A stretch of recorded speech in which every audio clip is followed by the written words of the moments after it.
Would you like to know what it's like to be me?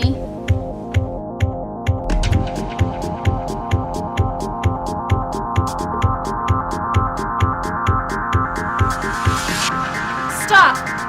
Stop. Stop.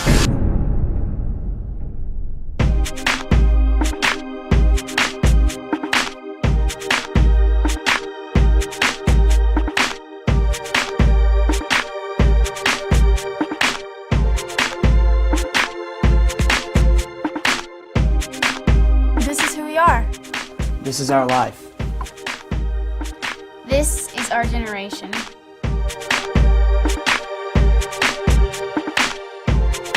Our generation? It's complicated. We are indifferent to change, no matter what kind of change it is.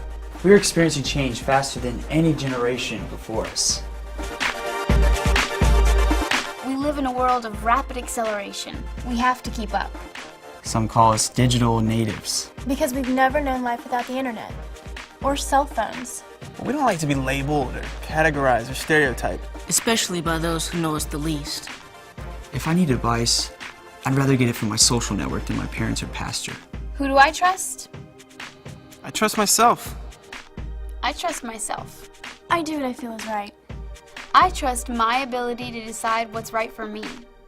I feel successful when I feel happy. Isn't that really the point? We are 33 million strong. This year, corporations will spend $15 billion. Trying to get me to buy something. By the time I graduate high school, I'll have seen 360,000 commercials. My parents have no idea what I do on the internet. My parents don't know I use their credit cards on the internet. My parents aren't clued in enough to know what I do on the internet. Or maybe they just don't care. I get a lot of friend requests from people I don't know, and I chat with them often. I plan on meeting one of them in person soon, and I haven't told my parents, who are definitely not on my friends list. This is who we are. This is our life. This is our generation.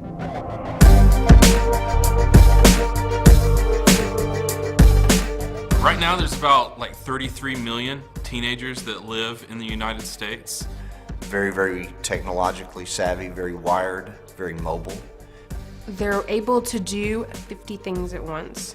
Like a fish lives in water and doesn't really think about the fact that it's in water, these teenagers live in an environment of constant change. They're extremely connected generation. They love community, and their sense of community kind of crosses boundaries that have existed in the past, whereas in the past you were able to kind of compartmentalize a lot of teenager culture. That's gone away.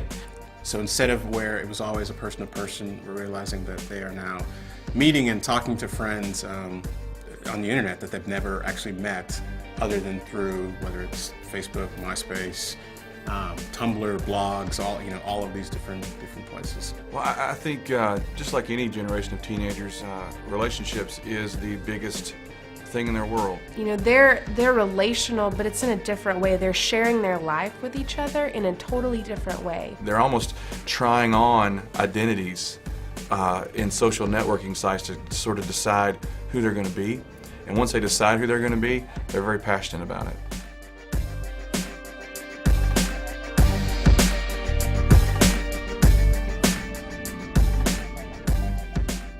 Well, the thing we mostly found among 13 to 17-year-olds is that they were not against religion, they were not hostile to religious faith or Christian faith, but they were friendly to it, but they didn't really know a lot. They hadn't been well formed, they hadn't been really well taught, they had a hard time expressing what they believed or what it meant to them, and so I think we sort of uncovered a lack of formation and teaching of youth. Well, I think a lot in the past, teenagers have been aware of other worldviews, but not anywhere as aware as they are now. Because now they go online and they share what they believe, and they get 20, 30 replies from several different worldviews, different faiths, different religions, or different non-religions, and I think they're bombarded by that. Well, today's teens, whatever their own family's religious faith or their own religious faith tradition is, are growing up in a world that's highly pluralistic, that there's a lot of different beliefs, a lot of different moral beliefs, a lot of different worldviews that that it's not just out there in Time magazine, it's in their high school, it's in their own local community. Because there's all these different opinions on what the answer to that question is, of who God is. It's hard to connect the dots, I think, for them and to say, I believe this, but this is how it's supposed to be played out in my life.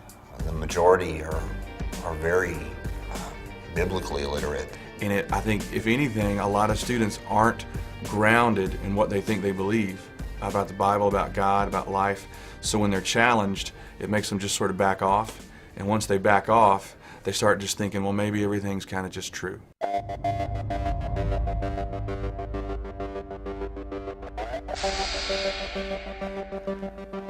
What do I believe?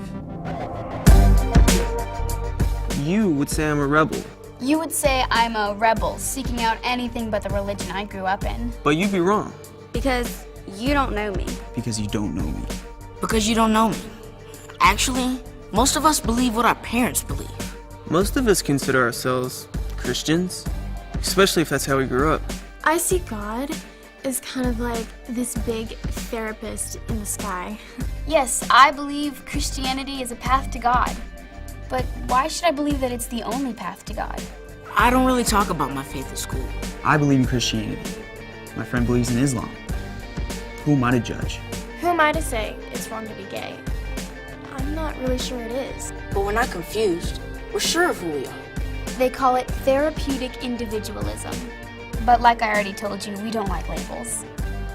About a third of us have contemplated suicide. And I'm one of them.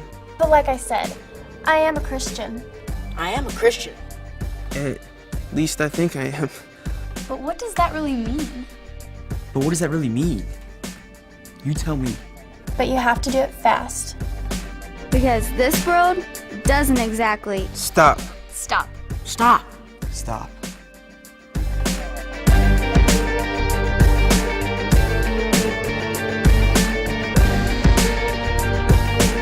We're waiting. We're waiting.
What is it with relationships? I mean, what are you trying to tell youth workers about relationships?